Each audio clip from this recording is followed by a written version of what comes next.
जो पूरे बिहार में चल रहा है SIR स्पेशल इंटेंसिव रिवीजन, ये पूरे हमारे देश में होना है।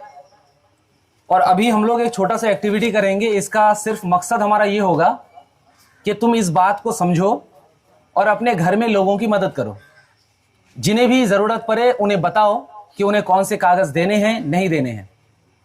और ज़्यादा ज़रूरत पड़े, उन्हें समझ में नहीं आए, पहली फुर्सत में उन्हें इल्हाम एकेडमी भेजो, पढ़ने के लिए नहीं, समझने के लिए, है ना। उसको मत कहना कि आधार कार्ड लेकर के जाओ पहले एडमिशन होगा, नहीं। क्योंकि एक मुश्किल काम है और पूरा सरकारी तंत्र इसमें लगा हुआ है।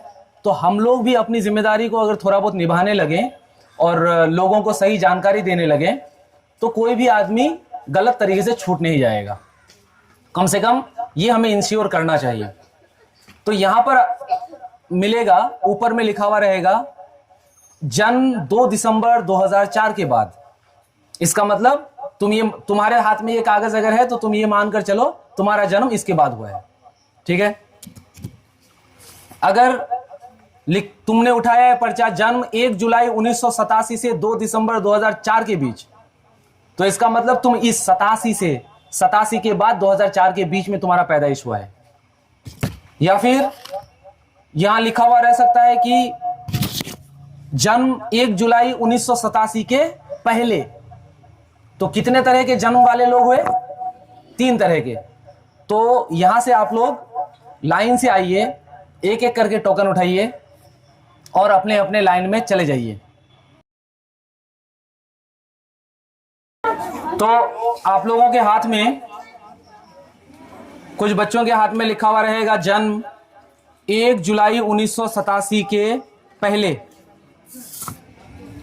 कुछ बच्चों के हाथ में लिखा हुआ रहेगा जन्म 1 जुलाई 1987 के पहले। हाथ उठाइए, कौन ऐसे लोग हैं? आप लोगों का जन्म 1 जुलाई 1987 के पहले हुआ है।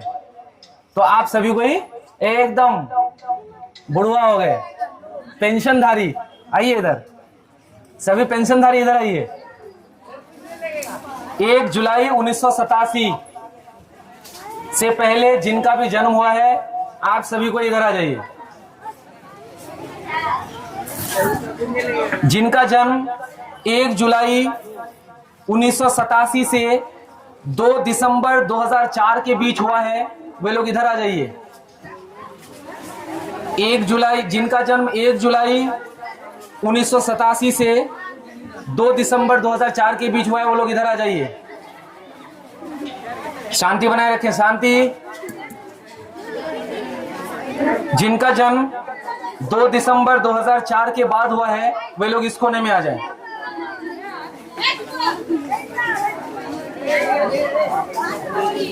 ठीक है। तो हमारे पास आप लोग सुनने आए हैं? हो गया? मैं बोलूं? अब जिनका जन्म 1 जुलाई 1987 से पहले हुआ है, यानी कि हम कहां से देखेंगे कि कब जन्म हुआ है? आधार कार्ड होगा ही सबके पास, वहां जन्म तिथि लिखा हुआ होगा। तो जिनका जन्म 1 जुलाई 1987 से पहले हुआ है वैसे लोगों को, आप लोगों को सिर्फ एक फॉर्म भरना है, पहला नंबर बात। और दूसरा, जो आपके घर में लोग आते हैं BLO, वो एक वोटर लिस्ट लेके आएगा। कब का? 2003 का। अभी का वोटर लिस्ट नहीं, 2003 का वोटर लिस्ट। क्योंकि आपका जन्म 1 जुलाई 1987 से पहले हुआ है, इसीलिए आप अपना नाम कहां पर ढूंढेंगे? उस 2003 के वोटर लिस्ट में ढूंढेंगे। अगर आपका नाम उस वोटर लिस्ट में है तो जिस पन्ने में है उस पन्ने का जेरॉक्स और जो फॉर्म वो देगा BLO, वो फॉर्म, बस इतना सा काम करना है, जमा दे देना है। एकदम पेंशनधारी, आराम कीजिए आप लोग ना, कोई जिंदगी नहीं, कोई चिंता मत कीजिए जिंदगी में। अब सवाल है, बहुत ऐसा लोग हो सकता है किसी का नाम नहीं है, तो फिर उनको साबित करना पड़ेगा कि वो इस देश का है। ज्यादातर लोगों का 2003 में नाम होगा। जिनका भी जन्म 1 जुलाई 1987 से पहले हुआ है उनका नाम 2003 के वोटर लिस्ट में होगा ही। नाम ढूंढिए और उस पन्ने का जेरॉक्स कीजिए, फॉर्म भरिए और जमा कर दीजिए। आपका टेंशन बस इतना ही है। तो बीएलओ सभी का घर आता है, बीएलओ को देना है। तो चलिए आप लोग उस कोने में चले जाइए। अब 1987 में जन्म हुआ होगा तो उधर 13 साल और इधर 25 साल, 13 और 25, हाँ 13 25 38। पेंशनधारी तो हुआ ही नहीं, हम तो सोचे थे पेंशन मिल रहा होगा। नहीं नहीं, युवा ही हो तुम लोग, रहो उधर अभी। हाँ अब नंबर आता है वैसे लोगों का जिनका जन्म 1 जुलाई 1987 से 2 दिसंबर 2004 के बीच हुआ है। आधार कार्ड देखेंगे, जन्म तिथि देखेंगे, और जन्म तिथि देखने के बाद आपको अगर लगेगा कि आपका जन्म 1 जुलाई 1987 से 2 दिसंबर 2004 के बीच का है, तो आपको क्या देना है डॉक्यूमेंट के तौर पे? आपका नाम तो 2003 के वोटर लिस्ट में होगा नहीं। क्यों? क्योंकि उस समय आपका 18 साल हुआ ही नहीं था, हुआ ही नहीं होगा ना। तो आपको सबसे पहले अपने लिए एक डॉक्यूमेंट देना है। अपने लिए क्या डॉक्यूमेंट दे सकते हैं? खुद को प्रूफ करने के लिए, पहले खुद को प्रूफ करने के लिए आपको डॉक्यूमेंट देना है किसी भी मान्यता प्राप्त विद्यालय, महाविद्यालय यानी कि कॉलेज, स्कूल से अगर कोई डिग्री हासिल किए हैं, उस डिग्री का पेपर, जेरॉक्स पेपर, जाहिर सी बात है, या फिर पासपोर्ट अगर है, या फिर जाति अगर बनाया हुआ है, या फिर निवास अगर बनाया हुआ है, तो ये मतलब खुद को प्रूफ करने के लिए कि आप यहाँ के बासिंदा हैं, आपका जन्म तिथि ये है, ये प्रूफ करने के लिए आपको कागज देना है। तो ये तो अपना वाला हो गया। आपको और एक कागज देना है, या तो मम्मी का या तो पापा का। अब टेंशन है, हम तो पढ़े हैं, लिखे हैं, इंटर में या ग्रेजुएशन किए हैं, मेरा कागज तो मिल जाएगा, मम्मी पापा का कागज कहां से आएगा? तो टेंशन खत्म। मम्मी पापा का नाम 2003 का वोटर लिस्ट में होगा, मम्मी पापा का नाम 2003 के वोटर लिस्ट में होगा। तो आप सिर्फ क्या करेंगे, उस जेरॉक्स को वहां पर लगा देंगे। तो मम्मी पापा का टेंशन खत्म कर दिया आप, उनके लिए कोई कागज और दोबारा देने की जरूरत नहीं बची, क्योंकि आपने उन्हें प्रूफ कर दिया कि वो तो पहले से ही प्रूव्ड है। क्लियर है बात? मतलब कि जिनका जन्म 1 जुलाई 1987 से 2 दिसंबर 2004 के बीच हुआ है, उन्हें अपने लिए कागज देना है और अपने मम्मी या पापा के लिए कागज देना है। एक के लिए, दोनों के लिए नहीं, किसी एक के लिए। क्लियर बात? अब बचा वैसे कितने लोग हैं जिनका जन्म 2 दिसंबर 2004 के बाद हुआ है? आप लोग हैं। आप लोगों का जन्म 2 दिसंबर 2004 के बाद हुआ है। कैसे पता चला आप लोगों को? आधार कार्ड देखे होंगे आप लोग।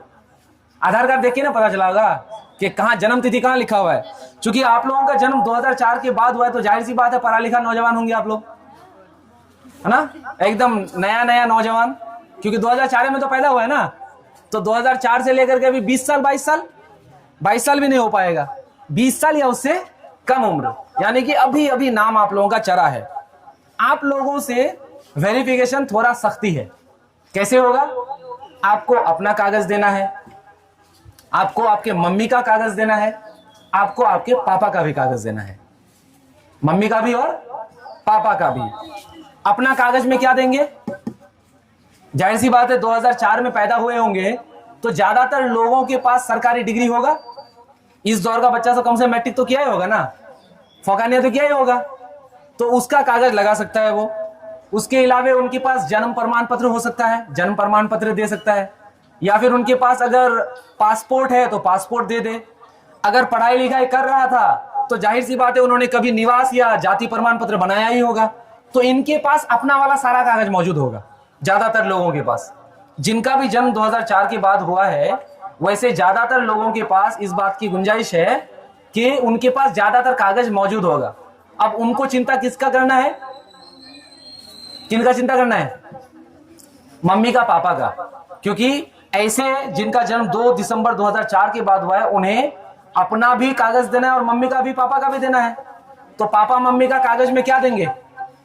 उनका जाति निवास होगा तो वो दे सकते हैं, उनका अगर जन्म प्रमाण पत्र बनाया हुआ होगा तो वो दे सकते हैं, या नहीं तो सबसे शॉर्टकट क्या? मम्मी पापा का नाम अगर 2003 के वोटर लिस्ट में है तो जहां पर वो लिस्ट में नाम था उसका जेरॉक्स, खेला खत्म। कहानी बुझ गए? कागज में कोई कंफ्यूजन किसी को? हाँ, कोई कागज में कंफ्यूजन नहीं? तो 2003 का लिस्ट से मतलब कायदे से सभी को है ना? किसी को डायरेक्ट मतलब है और किसी को इनडायरेक्ट मतलब है। तो आइए, अगर हमें घर में कोई पूछे कि ये जो चल रहा है इसमें हम लोग कैसे, कौन सा कागज लगेगा, तो सबसे पहले उनका आधार कार्ड देखकर आप पहले तय करेंगे कि ये 3 फिल्टर में से कौन से फिल्टर के अंडर में वो आता है। पहला काम आपका तो यही है। जैसे ही कोई आदमी पूछे कि पता नहीं कुछ चल रहा है वोटर लिस्ट में, नाम पहले हट जाएगा, हमको समझ में नहीं आता है कौन सा कागज देंगे, पहला काम आपका आधार कार्ड दिखाइए, हमें जन्म तिथि आपका देखना है। जन्म तिथि अगर 87 से पहले का है तो उन्हें कहना है एकदम सिटी पवड़ी वगैरह दौरे मार 2003 के लिस्ट में अपना नाम देखो, लिस्ट में नाम है, एकदम टेंशन फ्री रहिए, यही कहेंगे ना? लिस्ट में नाम है तो एकदम टेंशन फ्री। अगर उनके आधार कार्ड को देख करके आपको लगता है कि उनका जन्म 1 जुलाई 1987 से 2 दिसंबर 2004 के बीच हुआ है, तो उन्हें 1 गिलास पानी पिलाना है पहले क्योंकि थोड़ा टेंशन तो है, ऐसी बात नहीं है, ठीक? तो उन्हें थोड़ा पानी पिलाना है, बोलना है कि भैया आपका कागज लगेगा और आपके मम्मी या पापा का भी कागज लगेगा, आपका वाला आप दे दीजिए। अब उनमें से ये 11 कागज में से कोई भी कागज आप दे सकते हैं। और मम्मी पापा का कहां से बनाएंगे? अब कोई आदमी अपने उम्र के 40 साल के पड़ाव में वो अभी जन्म प्रमाण पत्र बनाएगा, 40 साल बाद वो ये ढूंढेगा कि मैं पैदा कहां हुआ था, ठीक है?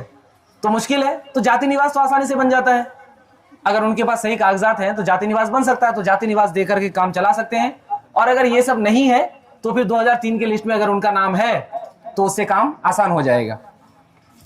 अगर रिसेंटली किसी का शादी हुआ है तो फिर वो जो नई वाली दुल्हन है वो तो घर बदला है, बदली है ना, वो एक जगह से दूसरी जगह आई है, वो कौन सा कागज दे? बाप के घर में जाकर के ढूंढे कि यहां पर ढूंढे, कंफ्यूजन है। तो इसीलिए उनको क्या करना है, अपने हस्बैंड के नाम से निवास प्रमाण पत्र बनाना है और वही उसका कागज हो गया, वही कागज वो दे देगा। अपने हस्बैंड के नाम से क्या बनाएगा वो? निवास प्रमाण पत्र, और उसी से उनका काम हो जाएगा। तो आई होप कि सभी कोई घर में ये जानकारी दे पाओगे। स्पेशल इंटेंसिव रिवीजन SIR और कागज वगैरह तैयार करने में मदद करोगे। कहीं पर कोई फंस जाए तो उन्हें एकदम बिला झिझक यहां आने के लिए न्योता दोगे। यहां पर जो भी जानकारी हमारे पास होगी हम लोग उन्हें मुहैया कराएंगे, और मतलब जो भी परामर्श देना होगा। और तुम लोग भी अगर नया कोई मन में सवाल आ रहा है तो उसके लिए भी सवाल, मतलब उस सवाल का भी जवाब ढूंढ लो। मतलब तुम बता रहे थे और कोई एक आदमी कोई नई बात बोल दिया और उसका जवाब तुम्हारे पास नहीं है, तो यहाँ आकर के पहले समझ लो उस बात को दोबारा, फिर उस बात को भी जाकर के वहां बताओ, क्योंकि ये चीजें लंबा चलने वाला है। ये भले ही अनाउंसमेंट हो कि 1 महीने का खेल है, लेकिन ये 1 महीने का लग नहीं रहा है। लोग अभी परेशान होंगे। एक बार 25 तारीख खत्म होने दो, ठीक है? जिनका जन्म जो है 2 दिसंबर 2004 के बाद है, उनको बोलना कि बैठो मैं तुम्हारे लिए स्प्राइट ला रहा हूं, ठीक है? क्योंकि उन्हें सिर्फ अपने कागज नहीं देने हैं ना, उनकी मम्मी का भी देना है, उनके पापा का भी देना है, तो उनको थोड़ा ज्यादा परेशानी होना है। अब परेशानी तो उनको मम्मी पापा के नाम पे हो सकता है, लेकिन खुद के नाम पे ज्यादा परेशानी नहीं है, क्योंकि वो पढ़ने लिखने वाला स्टूडेंट होगा, तो उनके पास इंटर का डॉक्यूमेंट हो सकता है, फोकानिया का डॉक्यूमेंट हो सकता है, और उनके पास जाति निवास ये सब आसानी से बनाया हुआ हो सकता है। तो बहुत सारे कागजात जो है उनके पास होने की गुंजाइश है। तो मैं उम्मीद करता हूं कि ये सब जानकारी काफी है। Yes, sir. हाँ, तो एकदम पूरे आसपास के इलाकों में फैल जाओ और लोगों को ये सब जानकारी दो, और लोगों को ना सही कम से कम अपने घर में जा करके बता दो। अपने घर में जा करके बता दोगे तो फायदा ये हो जाएगा कि कम से कम तुम्हारे वजह से 4 लोगों को फायदा हुआ, तो यहाँ 120-130 लोगों की वजह से 520 लोगों को हम लोगों ने चुटकी में फायदा पहुंचा दिया। तो घर में समझाओ। घर वाले अगर समझ जाएंगे तो जाहिर सी बात है वो रिश्तेदारों को समझाएंगे, वो अपने सगे संबंधी को समझाएंगे, समाज को समझाएंगे। इंफॉर्मेशन को डिस्ट्रीब्यूट करना बहुत जरूरी है, क्योंकि ज्यादातर लोग पैनिक इसलिए है, गरीब गुरबा जो है, जो जिनको कुछ समझ में नहीं आता है वो एकदम परेशान है, उनको समझ में ही नहीं आ रहा है हो क्या रहा है। वो देसी में हम लोग नहीं कहते हैं चौक चुन्नी हराए गए, सुने? वैसा हुआ है, क्योंकि टेक्निकल बातें ना उसको समझ में नहीं आया। उसको जब हम कहते हैं कि 1 जुलाई 1987 से 2 दिसंबर 2004 के बीच जिनका पैदाइश, वो सोच में पड़ जाता है ये क्या हुआ। मतलब 1 जुलाई 1987 से 2004 के बीच किसी का पैदाइश कैसे हो सकता है? इतना लंबा कोई कैसे हो सकता है ना? पैदाइश का कोई एक डेट होगा ना, वो प्रोसेस कम कर पाता है इन चीजों को, खास करके हिंदी वाली बातों को। तो जब किसी को समझाओ तो सुरजापुरी में समझाना ना, अपनी जबान में समझाना, फालतू का हिंदी बोलने की कोशिश मत करना। Thank you so much. अपना अपना टोकन अपने पास ही रखो। सर ये काम वोटर लिस्ट का हो रहा है ना, तो वोटर लिस्ट का मतलब जिनका नाम वोटर लिस्ट में है उनके लिए हो रहा है। जिनका कुछ है ही नहीं, अभी चरा ही नहीं है, उनको क्या करना? कुछ नहीं करना है, ठीक है। जो नए सिरे से चराना चाहते हो, जो नया नाम चराना चाहता है, जिनका उम्र 18 साल हो गया है, उनको वही वाला नियम से गुजरना पड़ेगा ऑलमोस्ट, जो 2 दिसंबर 2004 के बाद जो पैदा हुआ है। अपना भी, अपने मम्मी पापा दोनों का कागज देना है ना, तो वैसा ही जो अगर नया नाम चराएगा तो उनको भी लगभग में वैसा ही प्रोसेस से गुजरना पड़ेगा। तो इसीलिए चिंता की बात नहीं है, लेकिन चिंता की बात थोड़ा बहुत तो है, ठीक है। और कागज बनाओ, जिनका भी नहीं है निवास वगैरह, कोई कागज नहीं है तो फटाफट उन्हें निवास बनाना है। निवास बनाने के लिए उन्हें पुश करो, क्योंकि कम से कम 10 दिन तो लगेगा अंचल में। 25 तारीख लास्ट डेट है। तुम इधर ही नौटंकी करते हुए 10 तारीख गुजार दोगे, आवेदन करोगे तो आप, तुम्हारा पता चला निवास प्रमाण पत्र आया 22 तारीख को। अब उसके बाद एकदम इलाके में बरसात शुरू हो गया है, पानी, बरसात, इंटरनेट नहीं चल रहा है ढंग से, लाइट नहीं है, तो तुम फॉर्म तो ले जा करके जमा करोगे, लेकिन तुम्हारा बीएलओ कैसे काम करेगा? उसको तो ऑनलाइन करना पड़ेगा। तो इसीलिए समय रहते हुए ये सब चीजें हम लोगों को कर लेना चाहिए। तो निवास प्रमाण पत्र अभी अप्लाई कर दो। निवास प्रमाण पत्र अप्लाई करने के लिए कई तरह के कागजात जो सबको आसानी से पता है, तुम लोग किए ही होगे, ज्यादातर बच्चे निवास वगैरह बनवाए होंगे, तो ये सब फटाफट करवाओ, ठीक है। चलो थैंक यू सो मच। जितना बचा है उतना टाइम का क्लास हो जाएगा।